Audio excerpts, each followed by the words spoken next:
everybody, something a little bit different for the channel today. Here with Pippa and SPOG, go give you a quick tour around the van. So, here we go. Grubby SPOG. Might be grubby SPOG, but the weather is the reason for it, so it's not too bad. Yes. He gets used and abused, so yeah, he's got a reason for being grubby. So, when did you buy it? It'll be 3 years in August, so just before lockdown, the August before lockdown. Perfect time to start modifications and lots of time to play with it. Well, actually, if I'd left it much longer, it would have gone very expensive, wouldn't it? So yeah. Probably was the best time to buy. Yeah, definitely. Yeah. So, and how much have you changed it since you bought it? A lot. So, when I bought him, he was built by a bit of a budget. Yep. So that unit, not the door, well, the door that's on it is the original door that was on it. I just painted it. But all of that there was one unit, and then it came out here, and it had like a, well, you can see the outline of where it was, went all the way up to the ceiling, and it had a fridge at the bottom, a rickety cupboard, some little cubby holes for your cutlery and bits and bobs, and then a cubby hole at the top. And it was pirate themed. Ooh, nice. And it had fake windows with some lights behind it. And the pirate theme wasn't that bad, actually. It was cool. But once the bed comes out, then you can't get to the fridge, and you can't, there's nowhere to stand, there's nowhere to put the toilet. Then the toilet was on the end of the bed. This whole bench was clear. But after a while I was like, I need space to stand and wash and what have you. So I ripped all of that bit out and made this thing, which is removable. It's just hooked onto the seats with these brackets, and it's velcroed down.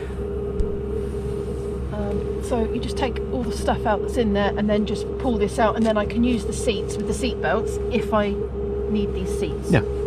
So it can be back to being, you know, transporting lots of people if I need it to be. And I've got space for the toilet and to stand if I need to. Yeah. So yeah, that's been the biggest change to it. Yeah. I see you got a rock and roll bed in here as well. Rock and roll bed, yeah. That I'm assuming was made, because I don't know, it looks a bit... Just about made. Just about made. Yeah. Yeah, and these are all like, these were made and built in kind of... Yeah, so they're all solid and bolted down. Yeah, that's not going anywhere unless I take it out.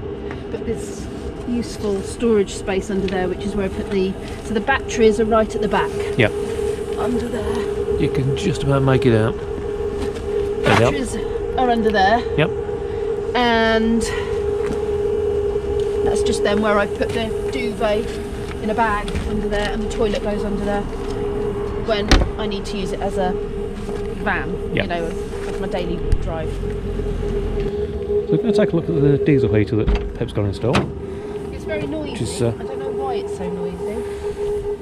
So that's where it's attached. Now the reason it's strapped up like this is because the bolt fell out and I haven't put a new bolt in, so I've done a temporary fix because... Just to stop it from slopping around. Well, because it was resting on this and stopping the fuel coming out, so it stopped the heater from working. Yeah.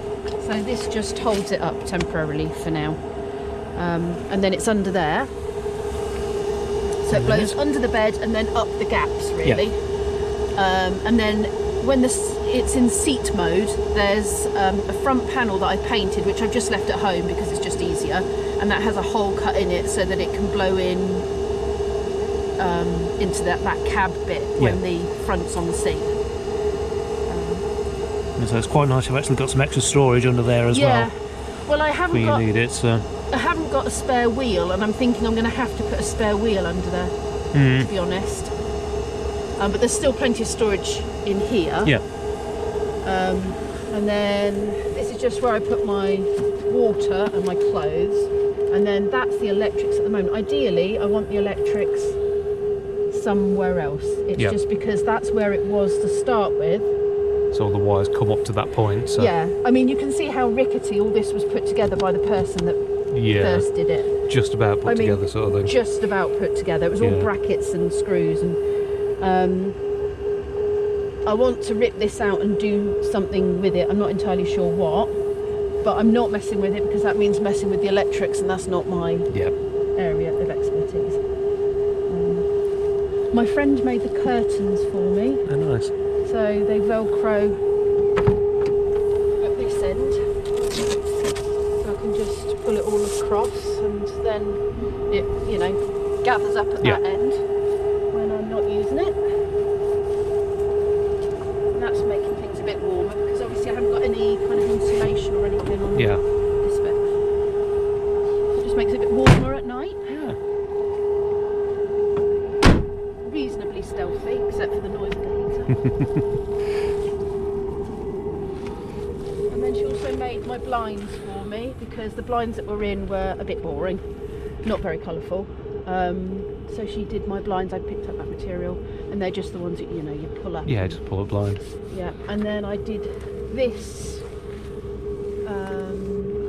This was one of the first things I did because I'd got fabric that was Velcroed up, and now I thought it would be easier if I had curtains that I could just draw across and then open again to make the cab. And it actually makes a difference, keeps the place quite warm.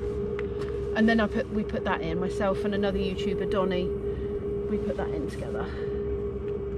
That's good, just gives you a little bit of extra natural light as well, doesn't it? Yeah, and when I'm cooking, the steam obviously can just vent straight out as well, which is good. Because I know people were worried when I said I was going to build this. People were like, "Oh, it's too close to the roof area and what have you." But I was thinking, well, no, that's where I'm putting the vents, so that's going to work quite well. Yeah.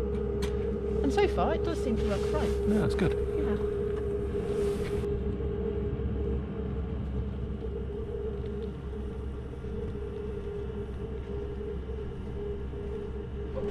So there you go, quick tour around Pippa's van. She's got her own YouTube channel as well, Worms RV. I'll pop a link down in the description, so go take a look.